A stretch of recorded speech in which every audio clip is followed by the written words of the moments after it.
Good evening. I hope you've had a great day today. Welcome to BVJ's Bedtime Stories. I'm BigVoicejay, and this is a show where we get you ready for a good night's sleep with public domain short stories just for you. Links to all the stories can be found at the show notes at bedtimewithbvj.com. And if you'd like to support the show, there's a Buy Me a Coffee link on every page and post. Tonight's story, Huckleberry by Frank Stockton. More than 168 years ago, there lived a curious personage called Old Riddler. His real name was unknown to the people in that part of the country where he dwelt. But this made no difference, for the name given him was probably just as good as his own. Indeed, I am quite sure that it was better, for it meant something, and very few people have names that mean anything. He was called Old Riddler for two reasons. In the first place, he was an elderly man. Secondly, he was the greatest fellow to ask riddles that you ever heard of. So this name fitted him very well. Old Riddler had some very peculiar characteristics. Among others, he was a gnome. Living underground for the greater part of his time, he had ample opportunities of working out curious and artful riddles, which he used to try on his fellow gnomes, and if they liked them, he would go above ground and propound his conundrums to the country people, who sometimes guessed them but not often. The fact is that those persons who wished to be on good terms with the old gnome never guessed his riddles. They knew that they would please him better by giving them up. He took such a pleasure in telling the answers to his riddles that no truly kind-hearted person would deprive him of it by trying to solve them. You see, as Old Riddler used to say when talked to on the subject, if I take all the trouble to make up these riddles, it's no more than fair that I should be allowed to give the answers. So the old gnome, who was not much higher than a 2-year-old child, thought he had quite a venerable head and face, was very much encouraged by the way the people treated him. And when a person happened to be very kind and appreciative and gave a good deal of attention to one of his conundrums, that person would be pretty sure, before long, to feel glad that he had met Old Riddler. There were thousands of ways in which the gnomes could benefit the country folks, especially those who had little farms or gardens. Sometimes Old Riddler, who was a person of great influence in his tribe, would take a company of gnomes under the garden of someone to whom he wished to do a favor, and they would put their hands up through the earth and pull down all the weeds, root foremost, so that when the owner went out in the morning, he would find his garden as clear of weeds as the bottom of a dinner plate. Of course, anyone who has habits of this kind must eventually become a general favorite, and this was the case with Old Riddler. One day he made up a splendid riddle, and after he had told it to all the gnomes, he hurried up to propound it to some human person. He was in such haste that he actually forgot his hat, although it was late in the fall and he wore his cloak. He had not gone far through the fields before he met a young goose girl named Lois. She was a poor girl and was barefooted, and as Old Riddler saw her in her scanty dress, standing on the cold ground watching her geese, he thought to himself, "Now I do hope that girl has wit enough to understand my riddle, for I feel that I would like to get interested in her." So, approaching Lois, he made a bow and politely asked her, "Can you tell me, my good little girl, why a ship full of sailors at the bottom of the sea is like the price of beef?" The goose girl began to scratch her head, threw the old handkerchief she wore instead of a bonnet, and tried to think of the answer. "Because it's low," said she after a minute or two. "Oh, no," said the gnome, "that's not it. You can give it up, you know, if you can't think of the answer." "I know," said Lois, "because it's sunk." "Not at all," said Old Riddler, a little impatiently. "Now come, my good girl. You'd much better give it up. You will just hack at the answer until you make it good for nothing." "Well, what is it?" said Lois. "I will tell you," said the gnome. "Now, pay attention to the answer. Because it has gone down. Don't you see?" asked the old fellow with a gracious smile. "Yes, I see," said the goose girl, scratching her head again. "But my answer was nearly as good as yours." "Oh, dear me," said the old riddler. "That won't do. It's of no use at all to give an answer that is nearly good enough. It must be exactly right, or it's worthless. I am afraid, young girl, that you don't care much for riddles." "Yes, I do," said the goose girl. "I make 'em." "Make them!" exclaimed Old Riddler in great surprise. "Yes," replied Lois. "I'm out here all day with these geese, and I haven't anything else to do, and so I make riddles. Do you want to hear one of them?" "Yes, I would like it very much indeed," said the gnome.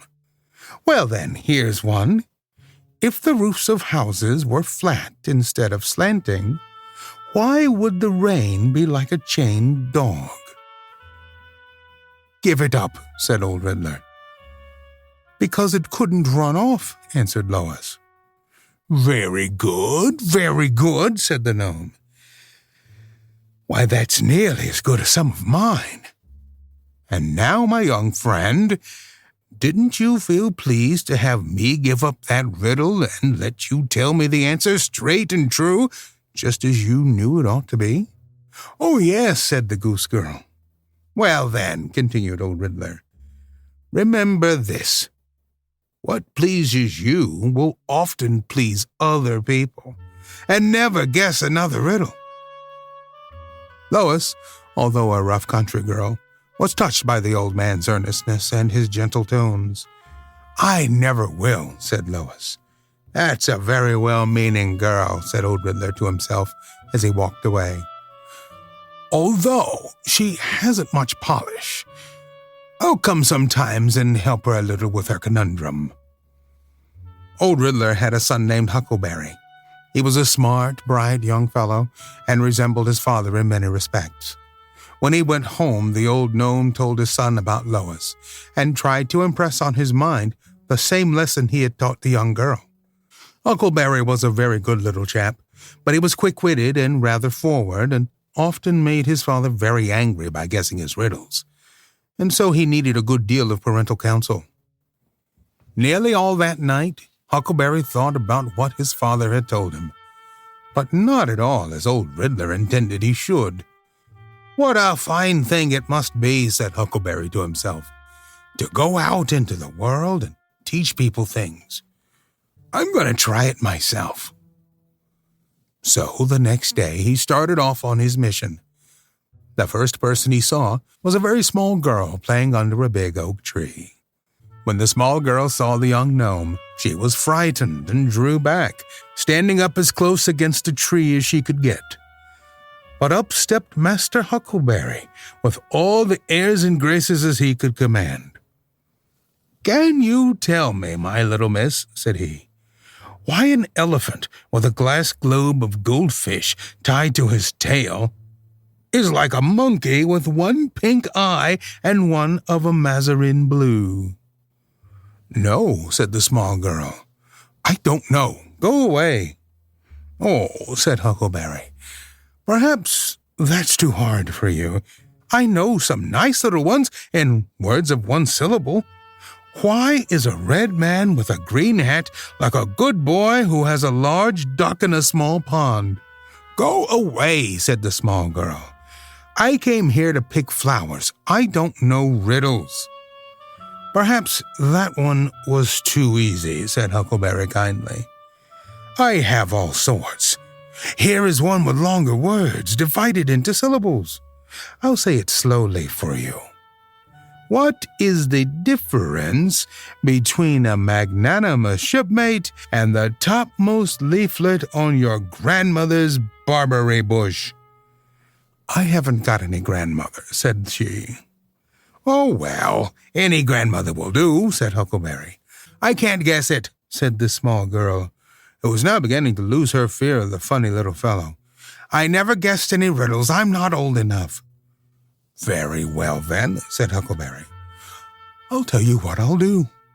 Let's sit down here under the tree, and I'll tell you one of Father's riddles, and give you the answer. His riddles are better than mine, because none of mine have any answers. I don't put answers to them, for I can never think of any good ones. I met a boy once and told him a lot of my riddles, and he learned them and went about asking people to guess them, and when the people gave them up, he couldn't tell them the answers, because there were none, and that made everybody mad. He told one of the riddles to his grandmother.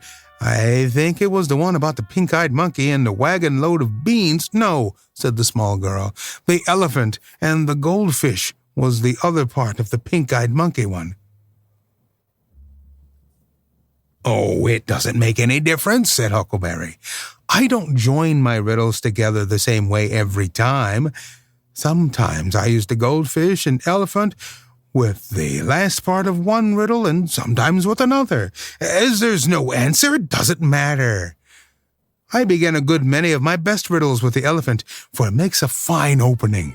But, as I was going to tell you, this boy told one of my riddles to his grandmother, and she liked it very much. But when she found out that there was no answer to it, she gave him a good box on the ear. And that boy has never liked me since. But now I'll tell you a story. That's it. It's like a story, but it's really a riddle. Father made it, and everybody thinks it's one of his best. There was once a fair lady of renown who was engaged to be married to a prince, and when the wedding day came round, they were to be married in one of the prince's palaces in the mountains.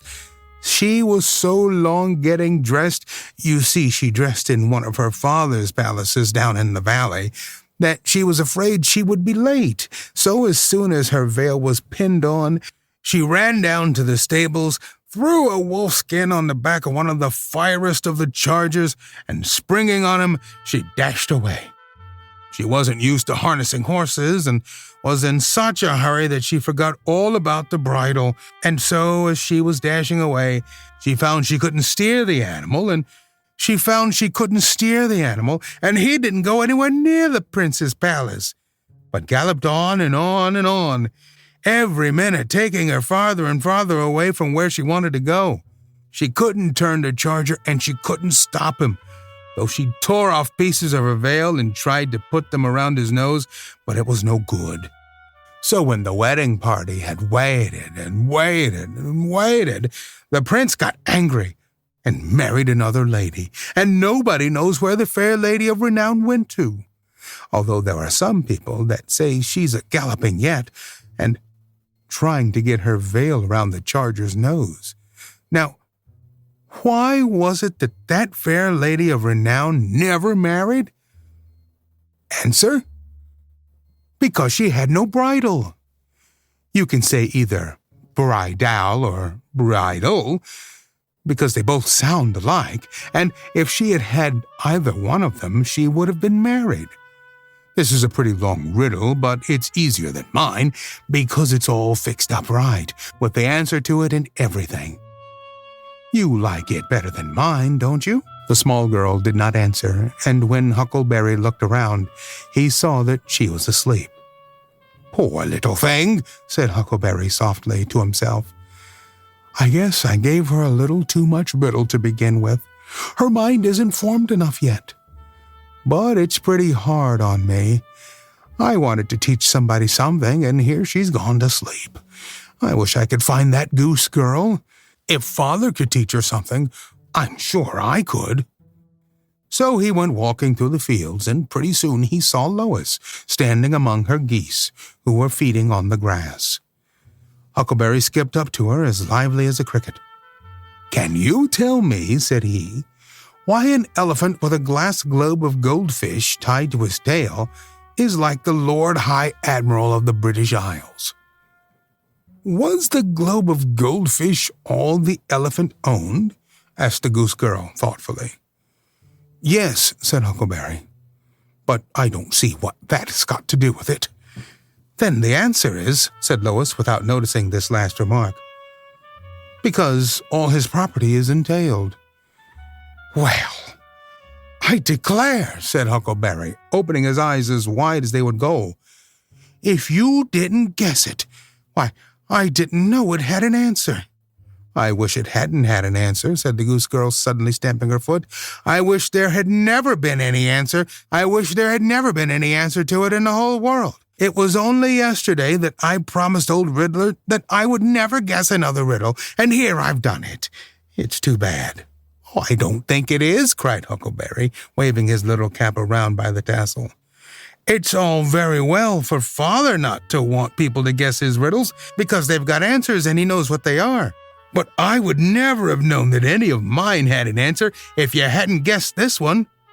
If you had had a riddle like this one, wouldn't you have been glad to have someone tell you the answer? Yes, I would, said Lois.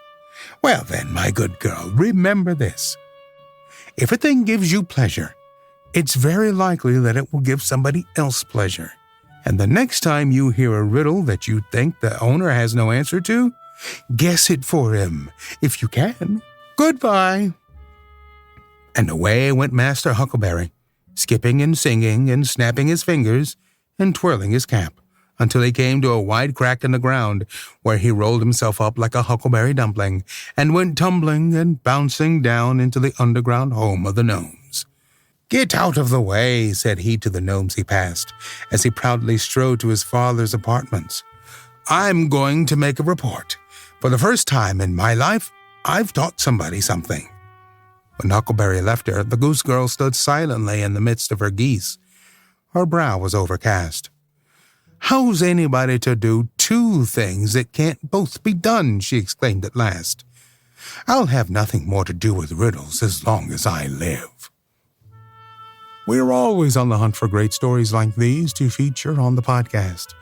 Send your story suggestions right here, bigvoicejay@gmail.com. We've got a YouTube channel full of stories from the show.